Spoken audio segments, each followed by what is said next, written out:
Hello and good morning everyone. I welcome you all at Eduverse IS. I hope everyone is doing well.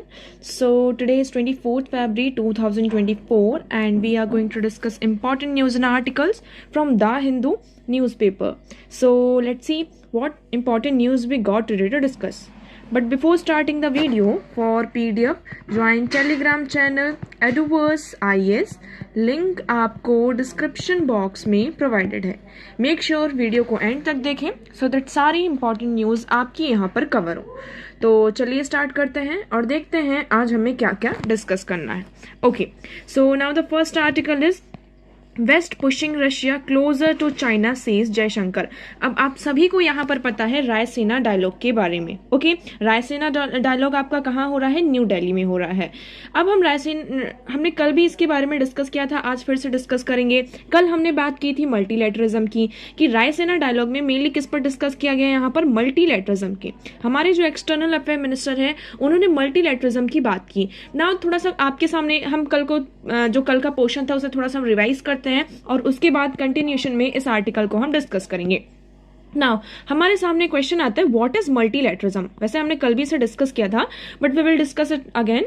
मल्टीलैटरिज्म का मतलब ये होता है कि हम किसी एक पार्टी के साथ ना आकर, हमने ऐसा नहीं किया कि सिर्फ हम रशिया के, इंडिया सिर्फ रशिया का फ्रेंड है, रशिया के साथ आ गया है और रशिया और इंडिया मतलब रशिया के साथ ही जो भी होगा हमारा होगा और किसी भी नेशन से हमारे कोई भी इंटरेस्ट नहीं है, लाइक दिस. सो ये आपका क्या हो जाता है? हमारे साथ ऐसा नहीं है. मल्टीलैटरिज्म का मतलब होता है कि हमने क्या किया, हमारे जो नेशनल इंटरेस्ट हैं उनको ध्यान में रखते हुए मल्टीपल्स जो आपके कह सकते हैं नेशंस हैं, अलायंस है, मल्टीपल स्टेट्स हैं, उनके साथ हमने यहाँ पर रिलेशंस को बिल्ड किया. फॉर एग्जांपल आप इसका एग्जांपल ले सकते हैं नॉन अलाइनमेंट मूवमेंट का, कि नॉन अलाइनमेंट मूवमेंट में एक टाइम पर ऐसा आ गया था कि या तो आपको यूएस को चूज करना होगा या फिर रशिया को चूज करना होगा, यूएसएसआर को. बट हमने क्या किया, हमने यहाँ पर नॉन अलाइनमेंट मूवमेंट का किया कि हम ना तो यूएस को चूज करेंगे ना ही रशिया को चूज करेंगे.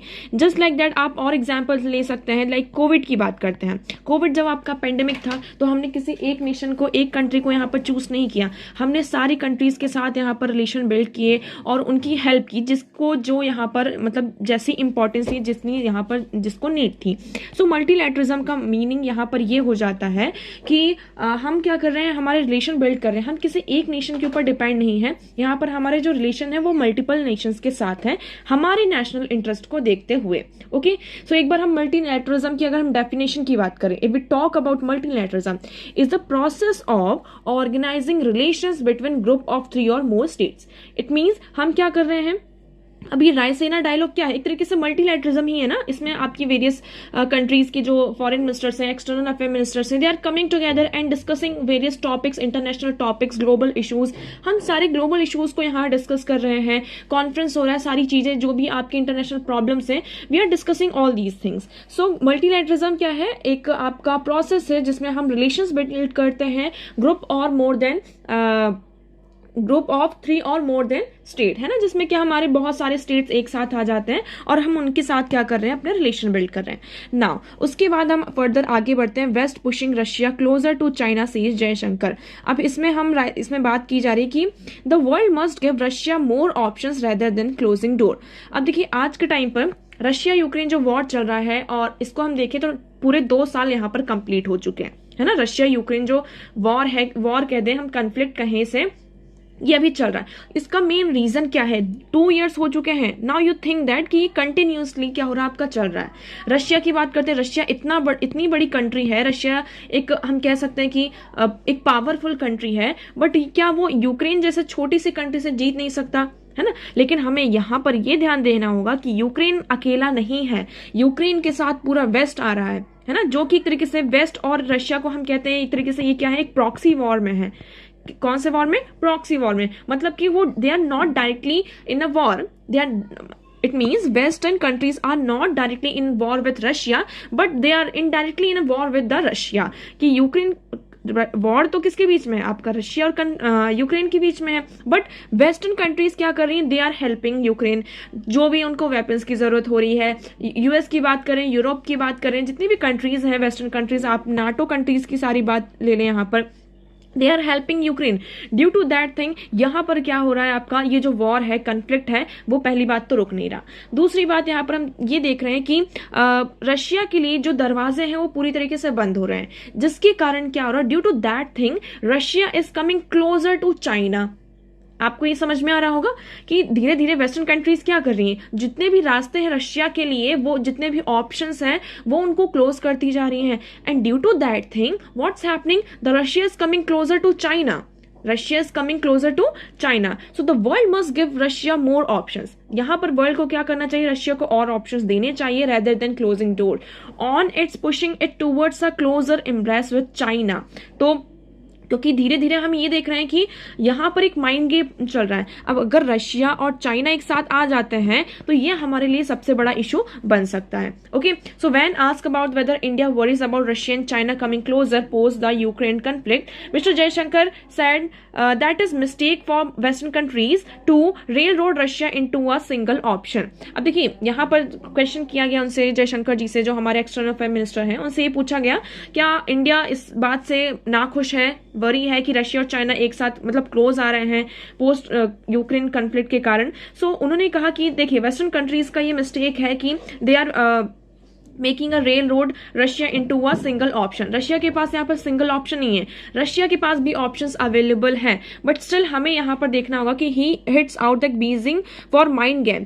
यहाँ पर चाइना एक माइंड गेम प्ले कर सकता है that deter countries from working with other partners, कि चाइना रशिया के साथ ऐसा माइंड गेम प्ले कर सकता है कि जो रशिया है वो और कंट्रीज से क्या हो जाए, दूर हो जाए। आई होप आपको ये पूरा आर्टिकल यहाँ पर क्लियर होगा। Okay, so now next move करते हैं। अब देखिए रायसेना डायलॉग के बारे में हमने कल भी बात की थी और आज भी बात करते हैं। आपका जो नेक्स्ट आर्टिकल है, नेक्स्ट पेज पर ये वाला आर्टिकल हम देखेंगे, the NB8 visit to India focuses on cooperation and trust. आपका जो ये रायसेना डायलॉग चल रहा है, पहले हम इस आर्टिकल को समझते हैं, देन हम what is this Raisina dialogue इसके बारे में डिस्कस करेंगे, because both the articles are same. इसमें भी हम रायसेना डायलॉग्स की बात ही कर रहे हैं। तो देखिए NB8 visit, now what is this NB8। आपको ये जो छोटे छोटे एक्रोनिम्स होते हैं ना, इस पर बहुत फोकस करना होगा। NB8 की हम बात करते हैं, सो NB8 है ना, ये आपकी क्या है, आप मैप में देखेंगे नॉर्डिक बाल्टिक 8 कंट्रीज है ना, जो नॉर्डिक कंट्रीज हैं और बाल्टिक कंट्रीज हैं उनको हमने एक साथ लेकर आए हैं। और टोटल नॉर्डिक कंट्रीज कितनी है, टोटल 5 है, और बाल्टिक कितनी है, 3। तो 5 + 3 = 8. So that is why we are saying NB8. It is clear to you? First of all आपको इसकी लोकेशन पर फोकस करना है। इसकी लोकेशन बहुत ही ज्यादा इंपॉर्टेंट है। सो यहाँ से इस आर्टिकल से तो मेनली लोकेशन बेस्ड क्वेश्चन निकलता है, बट इसमें ये कहा जा रहा है कि जो NB8 उन्होंने इंडिया को विजिट किया, क्यों विजिट किया, ये जो रायसेना डायलॉग आपका चल रहा है। अब यहाँ पर इन्होंने कहा कि हमारा जो फुल फोकस है वो किस पर है, कॉपरेशन एंड ट्रस्ट पर। जैसे कि हम सभी को पता है कि रशिया का जो फुल स्केल इन्वेजन है यूक्रेन में, इसमें हमें जो पार्टनर्स हैं to become more important than even before. अब यहाँ पर कंट्रीज एक साथ आ रही हैं, फोकस कर रही हैं, लेकिन आपने देखा होगा अभी ये जो रायसेना डायलॉग, इससे पहले जैसे कि आपकी G7 समिट हुई, ओके, G7 समिट की हम बात करते हैं, G20 जो समिट हुई थी बाली में, तो वहां पर मेनली जो टॉपिक ऑफ डिस्कशन क्या था, Russia, only Russia. Now see Russia, ये यूक्रेन आपका जो क्राइसिस चल रहा है, Russia Ukraine crisis, that is okay fine, इस पर हमें डिस्कस करना चाहिए, बट इसके पीछे भी हमारे सामने अभी बहुत सारे ऐसे चीजें हैं जिस पर हमें फुल डिबेट एंड डिस्कशन होना चाहिए।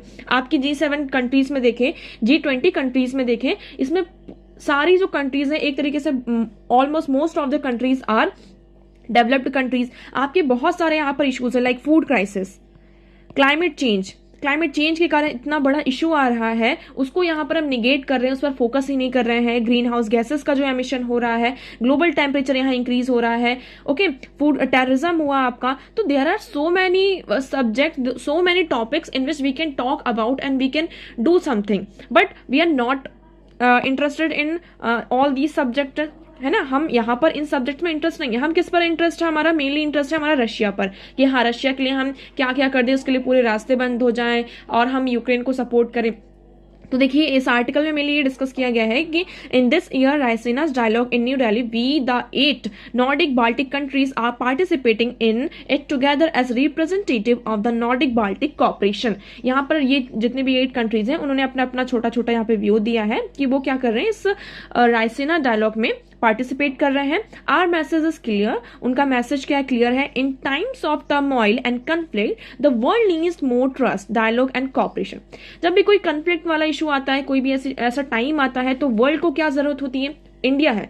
अब इंडिया के साथ अगर कोई कन्फ्लिक्ट हो जाता है तो इंडिया क्या यहाँ पर मतलब कि एक्सपेक्ट करेगा किसी कंट्री से, लाइक यूएस के साथ हमारे रिलेशन अच्छे हैं। फॉर एग्जाम्पल इंडिया और चाइना का यहाँ पे कन्फ्लिक्ट हो जाता है, just an example, we are taking an example. अब इंडिया क्या यहाँ पर मतलब एक्सपेक्ट करेगा कि यूएस भी उसका साथ देगा, यहाँ पर रशिया भी उसका साथ दे सकता है। तो हमें यहाँ पर क्या होना होगा, एक ट्रस्ट बिल्ड करना होगा। We have to need more trust, dialogues and cooperation. Let us join forces to protect, defend peace and stability. हमें क्या करना होगा, फोर्सेस को ज्वाइन करना होगा so that we can protect our peace and stability. Okay, so we represent the government of 8 countries of the north: Denmark, Estonia, Finland, Iceland, Latvia, Lithuania, Norway and Sweden. So we are linked geographically and we share deep historical, social, economic and cultural ties. अब ये जो 8 countries हैं, they are share deep historical, social, economic and cultural ties. Okay, so हमारा उनका commitment है कि हम democracy को शेयर करते हैं, ह्यूमन राइट्स को हम शेयर करते हैं।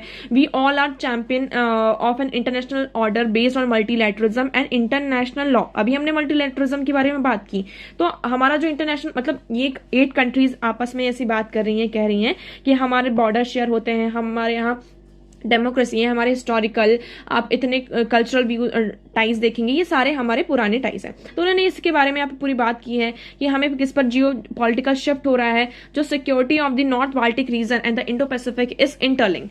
जो आपका नॉर्थ बाल्टिक रीजन है और Indo Pacific, north Baltic region and Indo Pacific region are interlinked, है ना। So today it is more essential than ever to work together to uphold international law. तो आज के टाइम पर ये बहुत ज्यादा इंपॉर्टेंट है कि जो इंटरनेशनल लॉज हैं उसके लिए हमें एक साथ आके क्या करना होगा, काम करना होगा। और जो हमारे ट्रेडिशनल और नॉन ट्रेडिशनल सिक्योरिटी थ्रेट्स हैं तो उन्हें हम कैसे टैकल कर सकते हैं, इसके लिए हमें एक कैपेसिटी को बिल्ड करना होगा कि we can deal these security threats. Okay, so देखिए अब यहाँ पर आपके लिए सिर्फ ये इतना इंपॉर्टेंट है, आप देखेंगे नॉर्डिक बाल्टिक कॉर्पोरेशन और NB8 is a regional cooperation format which as of 1992 has brought together 5 Nordic countries and 3 Baltic countries: Finland, Sweden, Norway, Iceland, Denmark, Estonia, Latvia and Lithuania in order to discuss important regional international issue is an informal atmosphere. तो मतलब क्या है इनका, ये पूरा हम कह सकते हैं नॉर्डिक कंट्रीज जो है और बाल्टिक कंट्रीज हैं। सो इनका जो भी आपके इंटरनेशनल, रीजनल और इंटरनेशनल इश्यूज होते हैं तो उसको एक इनफॉर्मल एटमॉस्फेयर में डिस्कस करने के लिए यहाँ पर ये NB8 ये रीजनल कॉर्पोरेशन फॉर्म किया गया है। अब आप लोकेशन देखिए, आपको थोड़ा देखिए, ये फिनलैंड का बॉर्डर आपका रशिया के साथ शेयर होता है। अब आप सभी को याद होगा फिनलैंड ने अभी हाल ही फिलहाल में नाटो को ज्वाइन किया है ना, हमें ये बहुत अच्छे से याद है। सो यहाँ पर आप देखेंगे, अब थोड़ा सा आपके लिए यहाँ पे ट्रैक है, ये पोलैंड आपको दिख रहा है यहाँ पर, ओके। और ये देखिए ये जो छोटा सा पार्ट है दिस इज रशिया। आपको ये याद रखना कि अरे ये रशिया तो यहीं तक है, no it is not like this. आपका रशिया का थोड़ा सा जो एरिया है यहाँ पर है। तो अगर क्वेश्चन ये आता है क्या पोलैंड रशिया के साथ बॉर्डर शेयर करता है, so your answer will be yes, you have to remember this. Okay, so I hope this one is clear to you. Now let's talk about Raisina Dialogue. So what is this Raisina Dialogue? 2024 में ये हमारा 9th edition था. It was inaugurated by the Prime Minister Narendra Modi in New Delhi. Greece Prime Minister क्रियोस्कोस जो थे इसके chief guest थे इस conference को। रायसेना डायलॉग इस बार का थीम क्या था, चतुरंगा, है ना, conflict, contest, cooperation and create. Raisina dialogue क्या है, इंडिया का एक फ्लैगशिप कॉन्फ्रेंस है on geopolitical and geoeconomic commitment to addressing the most challenging issues facing the international community. तो इस टाइम पर जो इंटरनेशनल कम्युनिटी वेरियस इश्यूज को फेस कर रही है तो उन्हें हम कैसे डिस्कस करें, इसके लिए कॉन्फ्रेंस की तरह ये है। ऑर्गेनाइजर कौन है इसका, ये आपको याद रखना है। So the conference is hosted by the Observer Research Foundation. ये किसके द्वारा होस्ट होता है आपका, Observer Research Foundation, an independent think tank in collaboration with the Ministry of External Affairs of India. So जो Ministry of External Affairs of India है इनके साथ collaboration हुआ है किसका, Observer Research Foundation का। And this dialogue and this conference is hosted by the Observer Research Foundation. Okay, conference का structure कैसा होता है? So the conference is a multi stakeholders cross sectional discussion यहाँ पर होता है multi stakeholders, like अभी हमने बात की कि नॉर्डिक जो आपकी NB 8 कंट्रीज हैं उन्होंने भी इसमें पार्टिसिपेट किया. So this conference is a multi stakeholder cross sectional discussion यहाँ पर होता है.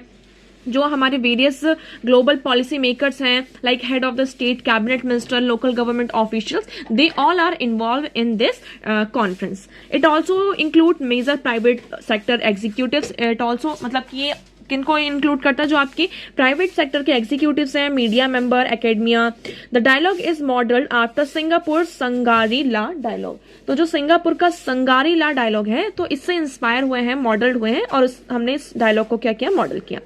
ओरिजिन की बात करते हैं कि ये रायसेना डायलॉग का नाम मतलब रायसेना क्यों रखा गया? इसका कुछ और भी तो नाम रख सकते थे. So this Raisina dialogue derived from the Raisina hill located in new Delhi. New Delhi में ये रायसेना हिल यहाँ पर लोकेटेड है, जहां पर हमारी जो government of India and the presidential palace, जिसे हम राष्ट्रपति भवन भी कहते हैं, वो प्लेस है. That is why this is called Raisina dialogue. इसका सिग्निफिकेंस क्या है इंडिया के लिए? सो एंगेजमेंट प्लेटफॉर्म है जहां पर हमें ये एक अपॉर्चुनिटी प्रोवाइड करता है for India to engage on a key regional and global issues. Like there are so many regional issues and key regional issues in which we can talk about in this conference. So this is a platform where you have opportunities to engage with multiple stakeholders, multiple members of the countries and observers of the executives of the private sector. So we can engage in this platform. International voice ये क्या करता है? Reflects India's aspiration to be a leading voice and contributor in the international arena. So ये क्या reflect करता है? एक international voice India क्या बन सकता है? इंडिया को aspire कर रहा है. So हम एक leading voice की तरह international arena में बन सकते हैं. World order commitment demonstrates India's commitment to a rule-based, inclusive, cooperative world order की ये बात करता है. Showcasing achievements highlights India's achievements and potential in various fields. Enhancing image, enhance ये क्या करता है? इंडिया की जो इमेज है like a resilient global partner and responsible partner, ये इनहेंस करता है. So I hope this article is clear to you. Okay, now next move करते हैं. So the next article is changing the growth paradigm. Okay, so here what we are seeing that the India's economy is not healthy. This article is starting from the this line that India's economy is not healthy. The governor of the Reserve Bank of India has said. यहाँ पर ये बात किसने कही? Governor of the reserve bank of India. उन्होंने कहा जो हमारे यूनियन फाइनेंस मिनिस्टर हैं उनको एक लेटर दिया और वो लेटर में उन्होंने ये कहा कि इंडिया की जो इकोनॉमी है वो हेल्दी नहीं है. क्यों हेल्दी इकोनॉमी नहीं है? Like we are more focused on our GDP. हम क्या कर रहे हैं? हमारी जो जीडीपी है इस पर ज्यादा फोकस कर रहे हैं instead of wellbeing of the citizen. यहाँ पर जो सिटीजन का वेलबींग है इसको इम्प्रूव करने के बजाय हम यहाँ पर किस पर फोकस कर रहे हैं? जीडीपी पर फोकस कर रहे हैं. लाइक अगर हम इंडिया की बात करते हैं कि जीडीपी आपकी बढ़ रही है, इन्फ्लेशन बढ़ रहा है, बट इट डजंट मीन कि आपकी जो पॉपुलेशन है वो भी ग्रोथ कर रही है. Okay, so more GDP does not improve the well-being of citizen if it does not put more income in their pocket. GDP बढ़ने से कुछ नहीं होता है, लेकिन अगर GDP बढ़ रही है बट उसके साथ साथ जो हमारे सिटीजन्स हैं उनकी जो पॉकेट में इनकम है वो भी बढ़ रही है, तो हम वी कैन से दैट या your country is a healthy economy. Your India मतलब कि जो आपकी इकोनॉमी है वो कैसी है? हेल्दी है. But this is not like this. Okay, so human body और nations economy can not be determined by its size. किसी भी ह्यूमन की बॉडी, अगर कोई इंसान बहुत ही अच्छा खासा मोटा ताजा है तो हम ये नहीं कह सकते कि वो एक हेल्दी पर्सन है ना. जस्ट लाइक दैट किसी भी नेशन की इकोनॉमी हम उसके साइज से डिटरमाइन नहीं कर सकते हैं. So GDP growth has become the dominant measure of health of all economies. लेकिन ये जो एक वेस्ट का कॉन्सेप्ट है ना, वेस्ट का क्या कॉन्सेप्ट है कि अगर आपकी जीडीपी अच्छी है इट मींस दो कंट्री की जो इकोनॉमी है वो भी कैसी है? आपकी यहाँ पर हेल्दी है. सो ये जो कॉन्सेप्ट है हमें इस पर फोकस करना होगा कि जीडीपी ग्रोथ हैज बिकम जो एक डोमिनेंट मेजर बन चुका है इकोनॉमीज की हेल्थ का, it is not like that. So dominant paradigm is first increase the size of the pie before it's redistributed. यहाँ पर जो एक पैराडाइग्म है कि अगर हम एक पाई है आपका केक है इसको आप डिस्ट्रीब्यूट कर रहे हैं, लेकिन इस जैसे जैसे क्या होता है कि आप जब डिस्ट्रीब्यूशन करते हैं तो उसके साथ साथ आपको ये देना होगा कि उसका साइज भी बड़ा हो, क्योंकि उसको लेने वाले यहाँ पर क्या है, ज्यादा है। आपकी अगर जीडीपी में ग्रोथ हो रहा है, इसका मतलब ये हमने यहाँ पर ये देखा कि क्या जॉब क्रिएशन हो रहा है, अनएम्प्लॉयमेंट रेट कम हो रहा है? No, it is not happening. Inflation यहाँ पर जो आपके गरीब है और ज्यादा गरीब होते जा रहे हैं और अमीर और ज्यादा यहाँ पर रिच होते जा रहे हैं। सो हमने ये तो नहीं कहा, जो हमारे फाइनेंस मिनिस्टर हैं, she is not responsible for the poor shape of the Indian economy, all Indian government. यहाँ पर हम अभी की बात नहीं कर रहे हैं, ये आपका जब 1991 से लिबरलाइजेशन हुआ है, सिंस द 1991, तो हमारा जो फुल फोकस रहा है वो किस पर रहा है? जीडीपी। हमारी जो जीडीपी है 10 सालों में हमने ये देखा 7.2% यहाँ पे ग्रोथ हुई है, and also 7.2% in national democratic alliances 10 years. There's no difference in growth, but structural conditions that cause inequitable growth have also not changed. In fact, they have worse. तो यहाँ पर हमारी इनइक्विटेबल ग्रोथ हो रही है, GDP में growth हो रही है, बट वो कैसी है? इनइक्वल है। हमें इस पर मेनली ध्यान देना होगा। सो इंक्लूसिव एंड सस्टेनेबल डेवलपमेंट की बात करते हैं, वो कैसा होता है? अकॉर्डिंग टू इकोनॉमिस्ट, पॉपुलेशन पहले क्या करती है? एग्रीकल्चर से इंडस्ट्री की तरफ मूव करती है, देन इंडस्ट्री से आपका सर्विस सेक्टर, है ना। पहले क्या है? एग्रीकल्चर में थे आप, इंडस्ट्रीज में गए, मतलब हम मैन्युफैक्चरिंग सेक्टर में गए, देन उसके बाद आपका आता service sector. But if we talk about India, India has directly jumped into service sector instead of manufacturing sector. So due to that reason ये आपका क्या हो गया है कि हमें जो एक ग्रोथ होनी चाहिए थी वो नहीं हो पाई है। सो जो जॉब क्रिएशन होना चाहिए था, it is not happening, it hasn't happened, मतलब ये नहीं हुआ है। So simultaneously they move from rural to urban in this one path for all model of progress, village are bad, cities are good. अब एक यहाँ पर आपका माइंडसेट भी बना ना कि जो विलेज हो वो खराब होते हैं, cities are good, farms are bad and factories are good. According to this theory of progress, India has not developed sufficiently because both industrialisation and urbanisation have been too slow. तो जैसा कि आपका ये यहाँ पर जो थ्योरी है कि थ्योरी क्या है कि विलेजेस क्या होते हैं? बैड होते हैं, सिटीज गुड होती हैं, farms are bad and factories are good. But India के केस में देखें, इंडिया के केस में ना तो इंडस्ट्रियलाइजेशन अच्छे से हुआ है, ना ही कि urbanisation. So this is a problem. Okay, now India must address the global climate crisis. India को क्या करना चाहिए? जो ग्लोबल क्लाइमेट क्राइसिस है उसे एड्रेस करना चाहिए। बट हमने यहाँ पर देखा कि while growing its own economy to catch up with developed countries with the present model of progress, India must use more fossil fuel to proper economic growth. लेकिन जैसे कि अभी हम बात कर रहे हैं कि हमें फॉसल फ्यूल का यूज कम करना है और ग्रीन एनर्जी की तरफ ज्यादा मूव करना है। ओके, बिकॉज जो ग्लोबल टेम्परेचर इंक्रीज हो रहा है, we have to reduce that temperature, and ये जो क्लाइमेट क्राइसिस हम फेस करने वाले हैं, सो हमें इसमें छुटकारा चाहिए। Okay, now see we are growing in और हम यहाँ पर हमें इस आर्टिकल में ये कहा जा रहा है कि अगर हमें प्रॉपर एक इकोनॉमिक ग्रोथ चाहिए तो हमें ज्यादा से ज्यादा किस पर फोकस करना होगा? फॉसल फ्यूल्स पर करना होगा। Why? Because we don't have that much of money कि हम क्या कर सकें, जॉब क्रिएशन कर सकें, ये सारी चीजें कर सकें। सो ये मॉडर्न इकोनॉमी, ये फॉसिल फ्यूल का आइडिया, तो ये सारी चीजें हैं, but we have to like local solution work की जरूरत है। So local solution work, system science reveals that local system solution corporately developed by communities in their own villages and towns are the way to solve global systematic problem of climate change and inequitable economic growth. So that जो आपकी inequitable economic growth हो रही है, इसके लिए हमें क्या करना होगा? हमारा जो लोकल सिस्टम है उस पर फोकस करना होगा, उसके लिए कोऑपरेटिव सॉल्यूशंस लेकर आने होंगे, सो दैट हमारी जो कम्युनिटी है उसमें हम और ज्यादा प्रोग्रेस कर सकें। यहाँ पर जो आपका गार्डियन सॉल्यूशन है इस पर मेनली फोकस करना होगा। Okay, so I hope this article is clear to you. So आज के लिए इतने ही इंपॉर्टेंट आर्टिकल्स थे, आगे ऐसा कुछ भी नहीं है जो हमारे एग्जाम के पर्सपेक्टिव से इंपॉर्टेंट हो। So that's for all today. आज का वीडियो कैसा लगा एक बार कमेंट सेक्शन में जरूर बताइएगा। अगर वीडियो पसंद आया हो तो उसे लाइक करना, चैनल को सब्सक्राइब एंड शेयर करना ना भूलें।